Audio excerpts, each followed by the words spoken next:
The Kraft Foods Company, makers of Kraft Quality Foods, presents Harold Perry as the Great Gildersleeve.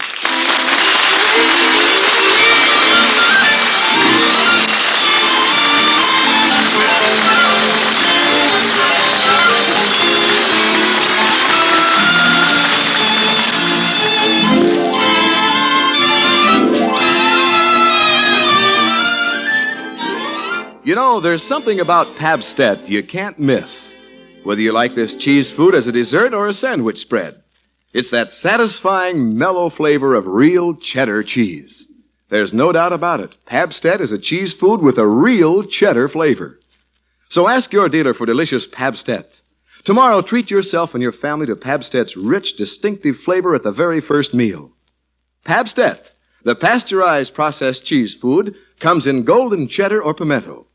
Buy it in a handy-sized round package, or if you prefer, in the economical 2-pound loaf.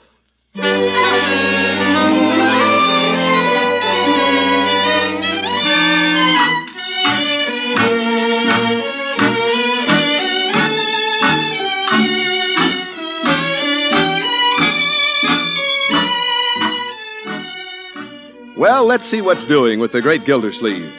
Every evening about this time, Summerfield's water commissioner can be seen rounding the corner and heading for home. Well, I guess Bronco's calling on Marjorie again. There's his car. What a jalopy. Hope he gets a new car before they get married. Won't be any fun tying tin cans to a tin can.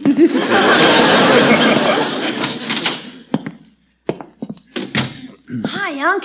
Oh, hello, Leroy. Hey, don't go in the living room. What? Marge and Bronco just shooed me out. Oh? Are they having another spat? Heck no, they're sitting in there with their heads together, holding hands. Oh? I wonder what's going on. Mr. Gilsleeve. Bertie, don't do that. I didn't hear you. Mr. Gilsleeve, don't go in the parlor. Well, I wasn't going to. Let's move away from here, huh? Now, what's the big secret? Gosh, ever since they got engaged, all they do is whisper. You'd think they both had laryngitis.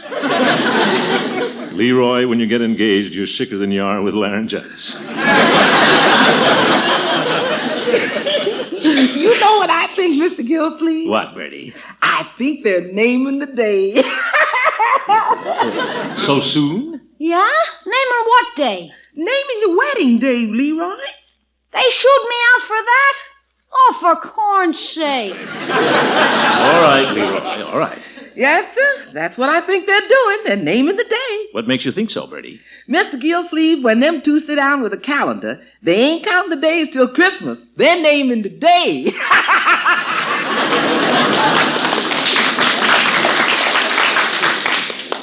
Why don't you go in and find out, Unc? No, Leroy. They'll let me know when they've decided. I can wait. Of course, they may have already decided. I could go in and get the evening paper. Nice waiting, Unc. Yeah, guess I'll get the paper.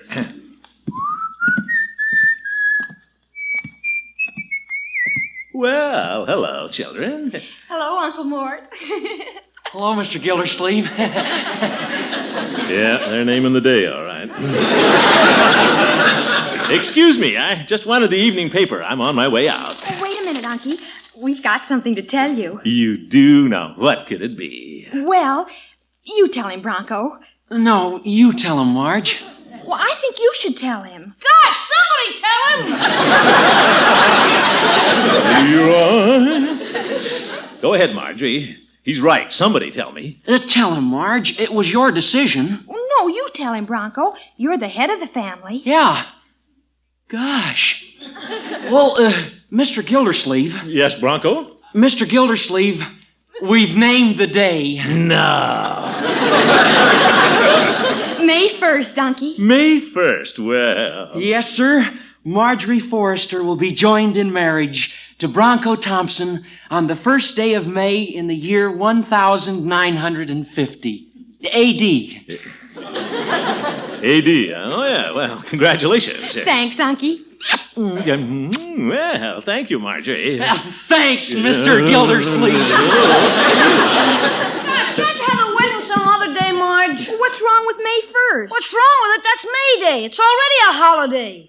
Why don't you have the wedding on a day a little little kid can get out of school. Leroy, we don't set the date to accommodate the ring bearer. Ring bearer? That's you, my boy. Things are going to be popping around here between now and May 1st. I'll have a lot to do. Wedding invitations, reception plans. Now, Uncle Mort, don't you take over. Oh, I wouldn't think of doing a thing like that. Oh, I'm sure you wouldn't, Mr. Gildersleeve, because the wedding plans are pretty much up to the bride. You bet it's up to Marjorie. I can see you now, my dear, coming down the stairs. Down these stairs? Well, naturally, we'll have the wedding here. You'll be dressed in a new tailored suit. Tailored suit? Green, maybe. Your old uncle will be waiting on the bottom step, ready to take you on his arm and deliver you to the blushing bridegroom. Now, just a minute, Uncle Mort. That's you, Bronco. But don't Here comes the bride. What a character.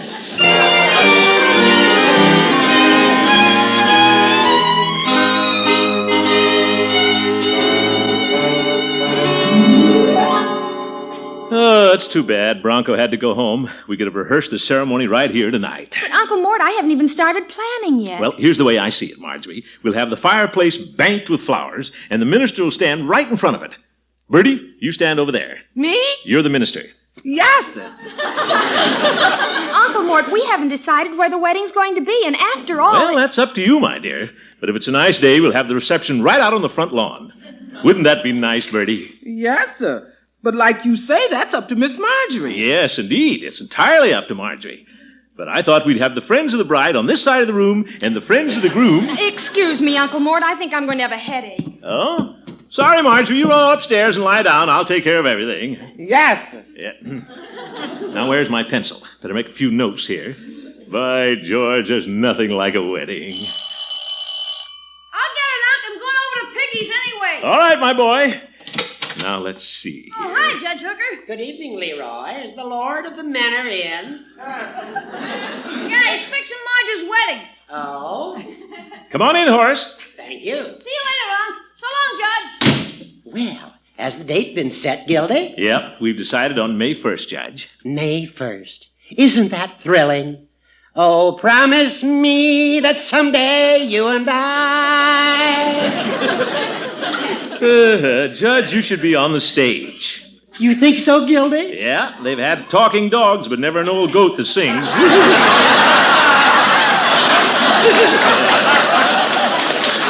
Gildy? Yeah, sit down, Horace, sit down.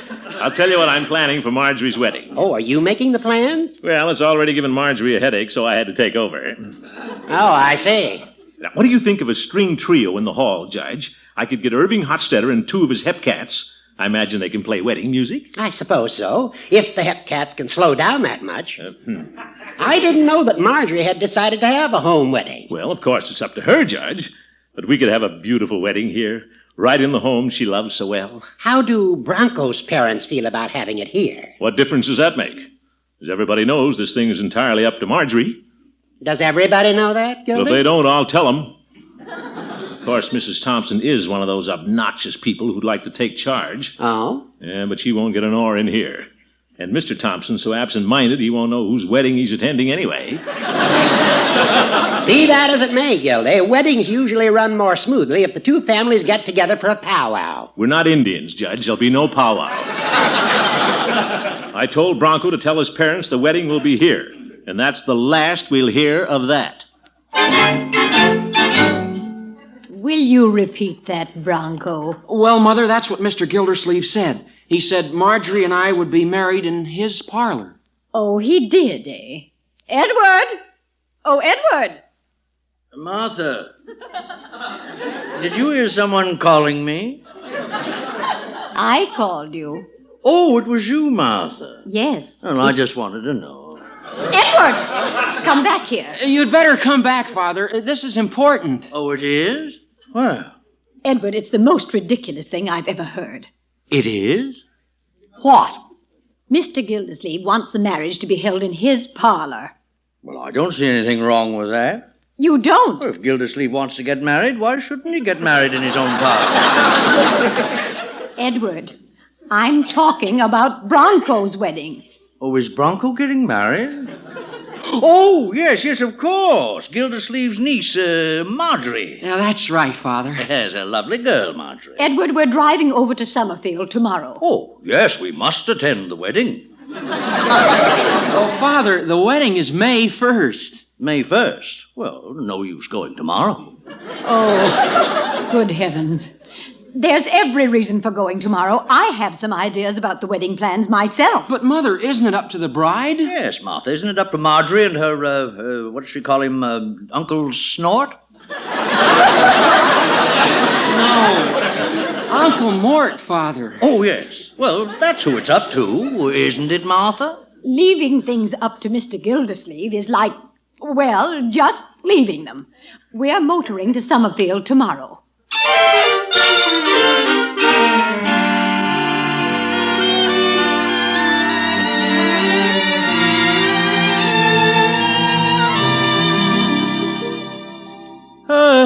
Well, Marjorie, where are you and Bronco off to this morning? We're going skating on the mill pond, Unky. It froze again last night, Mr. Gildersleeve. I did, eh? Well, skate while you can, because we're going to be awfully busy between now and May 1st. Mr. Gildersleeve, speaking of May 1st, my mother casually mentioned that she and Father might drop in to see you today. Oh, are they going to be in town? I think so. In fact, they weren't very far behind me. Yeah, that could be them. Yes. Why don't they stay at home and let me handle the wedding? Good morning, Mr. Gildersleeve. Well, hello, Mrs. Thompson. Glad you came over. And Mr. Thompson, well, come in. Hello, Gildersleeve. Nice of you to invite us over. Invite you? Oh, yes. Marjorie, my dear child, how are you? Oh, fine, thank you. Hello, Mr. Thompson. Oh, good morning, Marjorie. This is certainly an unexpected surprise, but delightful. Sit down, everybody. Mr. Gildersleeve, Edward and I were in town, and we simply couldn't pass up an opportunity to drop in and say hello. Well, hello. I mean, I'm glad you did, Mrs. Thompson. Marjorie and Bronco were just about to go skating. Oh, wonderful pastime, skating. If you have ice, of course. If you... Well, you children run along. Since the date has been set for May 1st, there are a great many things Edward and I want to discuss with Mr. Gildersleeve. Oh, Mother, if you're going to talk about the wedding plans, I think Marjorie and I should stick around. We're involved, too. You're not involved, son, until after the wedding. Edward. Oh, brother. Well, Marjorie, you and Bronco can use your own judgment about staying, but there's no reason why Mrs. Thompson and I can't get together on things. No, indeed. I have the highest regard for Mr. Gildersleeve's opinion. You do? And I'm sure he has the utmost respect for mine. Oh, yes, indeed. Now, I thought we'd have the fireplace here banked with flowers. Uncle Mort. You're assuming, Mr. Gildersleeve, that the ceremony will take place here? Well, do you have any objections to a home wedding? Well, it seems to Marjorie and me Quiet, Bronco.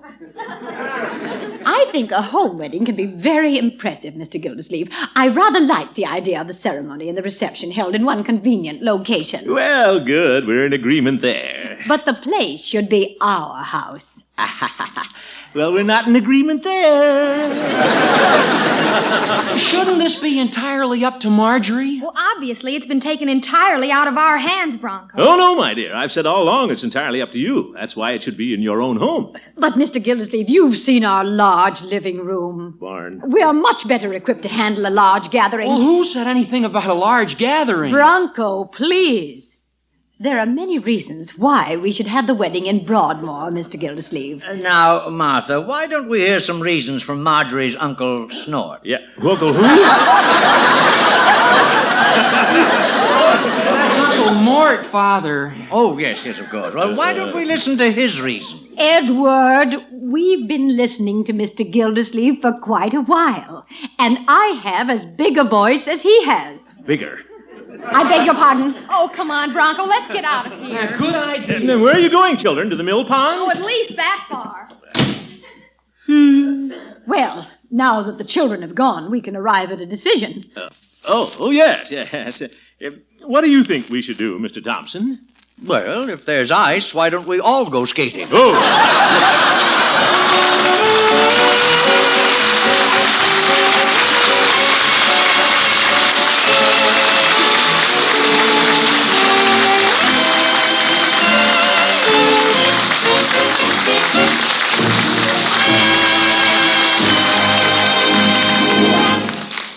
great Gildersleeve will return in just a minute. Some salads take lots of fixing, but here's one you can fix in a jiffy, one that rings the bell on every occasion. Pear Salad Pabst-ett. Just press 2 pear halves together with a generous filling of rich, delicious Pabst-ett pasteurized processed cheese food in between. Serve upright on crisp lettuce with mayonnaise or salad dressing. Add a sprig or 2 of watercress just for looks. You'll draw oohs and ahs every time you serve it. And of course, that's only one of an almost inexhaustible list of appetizing dishes you can make and make better with Pabst-ett, the cheese food with the real cheddar flavor. Pabst-ett spreads readily at room temperatures for sandwich and other fillings. Melts into a rich, creamy sauce for rarebit, soufflés, omelets, casserole dishes. Cuts in firm wedges when chilled to go with crackers, salads, or apple pie. And any way you serve it, it's delicious. Tomorrow, get Pabst-ett, the mild cheese food with the real cheddar flavor. Get either cheddar or pimento in the round, handy-sized package. Or save money by asking for the economical 2-pound loaf at your grocer's.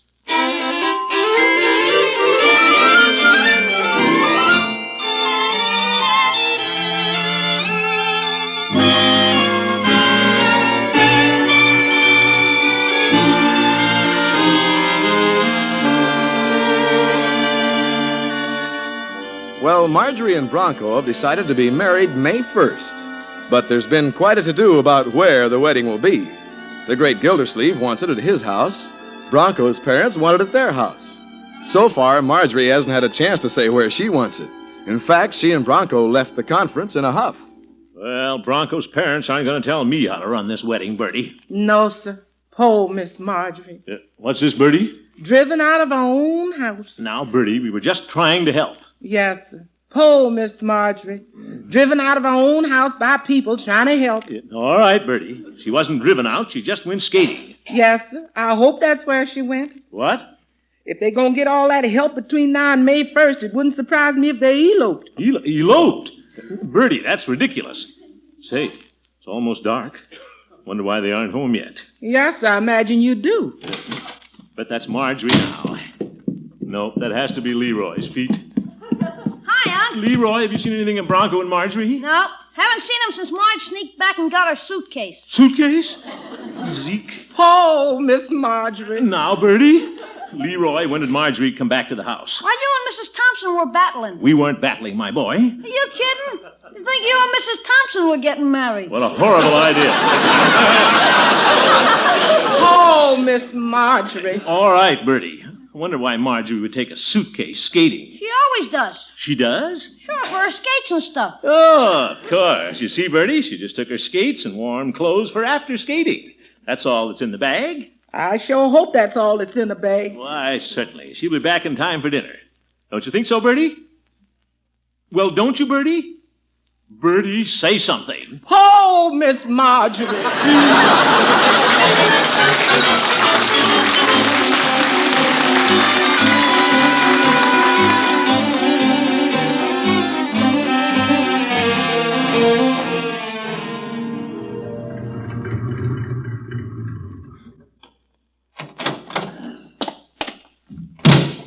Well, they weren't skating on the mill pond, but I'm positive they haven't eloped. Bertie's imagination is just running away with her. I'm not going to let mine run away with me. I'm not worried. I think I'll go into Peavy's and get some black coffee.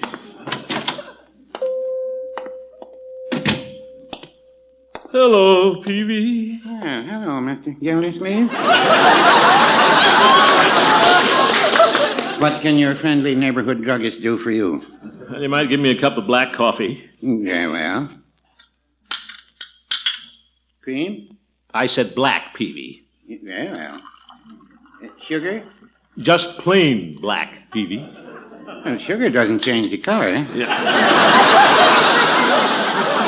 I know that. And after coffee has been sitting around all afternoon like this has, sometimes cream doesn't even change its color. Well, on second thought, Peavy, you better give me some cream and sugar. That's what I say. I always believe in giving the customer his money's worth. That'll be 5 cents. Oh, friend. Here, friendly neighborhood druggist. Thank you, Mr. Gildersleeve. Well, I guess everybody's pretty happy at your house. Why, Peavy? Well, Judge Hooker tells me that Marjorie's being married on May 1st. Well, I hope she waits that long. How's that? You know how impetuous young people can be. Well, I know how impetuous I was. I married Mrs. Peavy. You didn't elope, did you, Peavy? Well, I don't mind saying we entertained the idea. But Mrs. Peavy was a little heavy to carry down a ladder. I wonder if Marjorie is thinking about eloping. Well, she didn't mention it when she stopped in here with Bronco, a suitcase, and another young couple. Peavy, why didn't you tell me Marjorie was in here? You didn't ask me. What? Talk up, man. Who was with her? Well, like I say, there was Bronco and another couple. Who was the other couple? Well, I didn't know the young man, but the girl was Francie Tyler. Oh, Francie Tyler, Marjorie's best friend. She was going to be the maid of honor. By now, she's probably a witness. My. Congratulations, Mr. Gildersleeve. Don't congratulate me, Peavy. I don't believe it. Yeah, that's what the fellow said when he saw his first elephant. Tail on both ends. Yeah. Peavy, little Marjorie wouldn't do this to me. She's a sensible girl. Well, yes, she is. And I've been a good uncle to her. Yes. They wouldn't run away and get married just because Mrs. Thompson and I had a little trouble getting together on their wedding plans. Well, no, I wouldn't say that. Neither would I.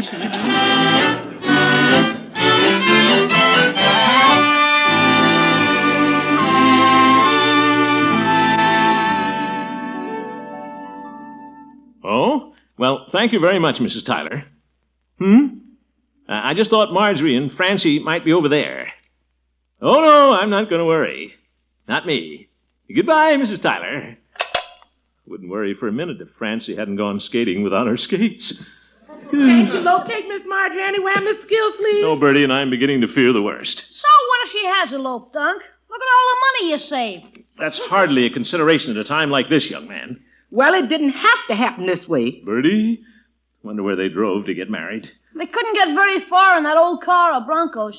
Well, that wouldn't stop them once they got started. And you know what got them started, Miss Gildersleeve? Don't you get started now, Bertie. I guess I'd better call the Thompson, tell them what's happened. Still, anything as important as this, I should drive over to Broadmoor and tell Mrs. Thompson in person. Gosh, Unc, you're a glutton for punishment. Yeah, well, I guess I've asked for it. Yes, sir. Yeah. Keep a light in Marjorie's little window, Leroy.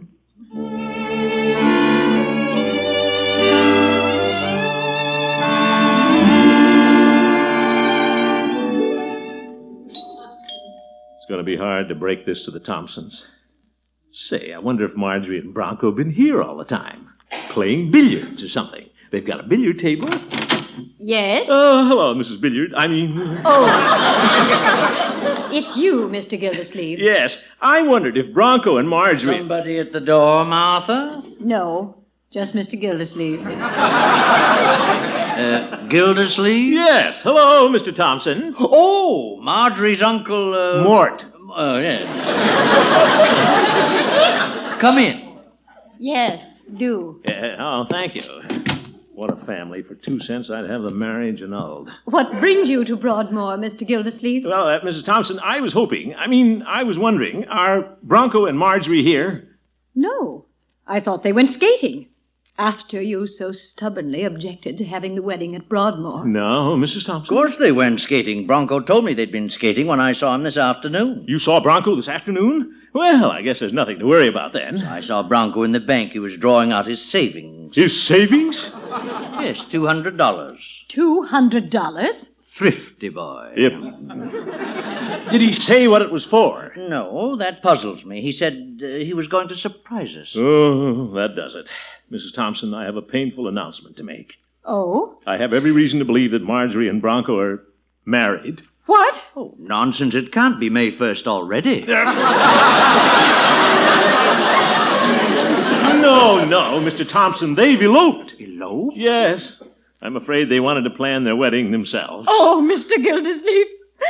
We should never have interfered. Oh, Mother Thompson, it's all my fault. No. I should never have insisted they be married in Summerfield. The wedding should have been held right here. Oh, no, Mr. Gildersleeve, it's my fault. I should have left it up to you and Marjorie.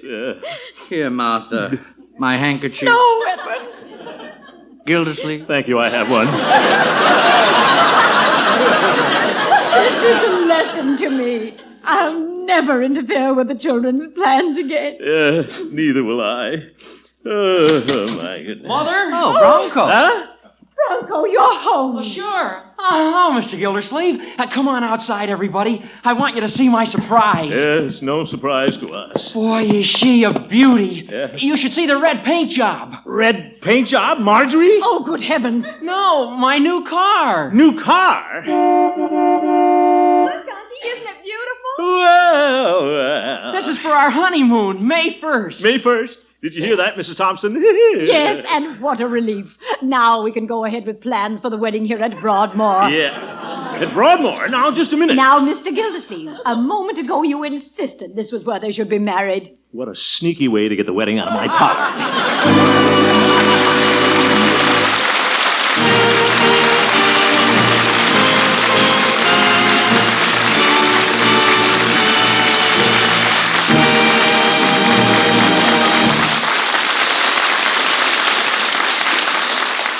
More about the wedding plans in just a minute. When you fix yourself a midnight snack of Pabstet and crackers, maybe you sometimes wonder why Pabstet tastes so much better than many other cheese foods. Well, the answer is simple. It's that rich, satisfying cheddar flavor. For Pabstet, the pasteurized processed cheese food, is made from aged cheddar of real distinction. That's why Pabstet is always mellow and delicious. You can get Pabstet either golden or pimento in the round, handy-sized package. But the money-saving way to buy this many-purpose food is in the economical 2-pound loaf. In either package, you get that real cheddar flavor. Put Pabstet on your shopping list tonight. Get some tomorrow.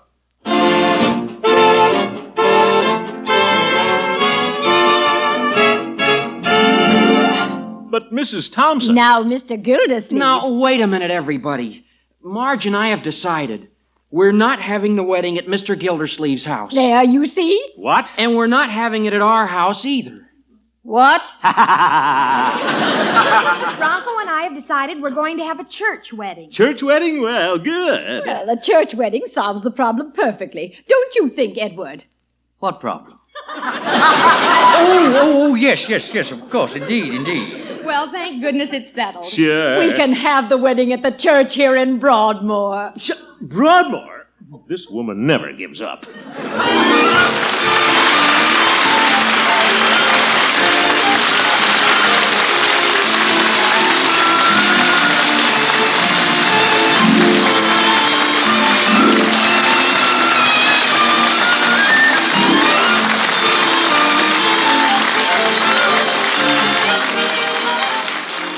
The Great Gildersleeve is played by Harold Perry. The show was written by Paul West, John Elliott, and Andy White, with music by Jack Meakin. Included in the cast are Walter Tetley, Mary Lee Robb, Lillian Randolph, Earl Ross, and Dick LeGrand. This is Jay Stewart saying goodnight for the Kraft Foods Company, makers of the famous line of Kraft quality food products. Yeah, good night, Jay. Good night, Hal. Be sure to listen in next Wednesday and every Wednesday for the further adventures of the Great Gildersleeve. You bet.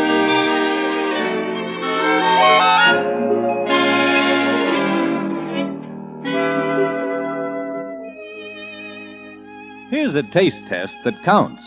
Try any meat without mustard. Then add a golden dab of Kraft prepared mustard to your next bite. Taste the difference. There are two kinds of Kraft mustard, you know. Salad mustard, delicately spiced for those who like their mustard mild, or Kraft prepared mustard with snappy horseradish added. Have both on hand. For remember this, when you add a little mustard, you add a lot of tang. Get Kraft prepared mustard.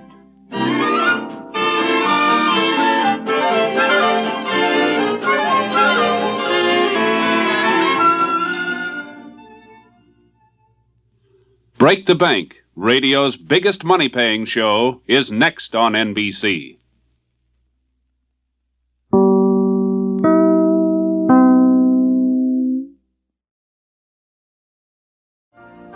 You've been listening to the OTR Gold Network. Find more classic radio at otrgold.com.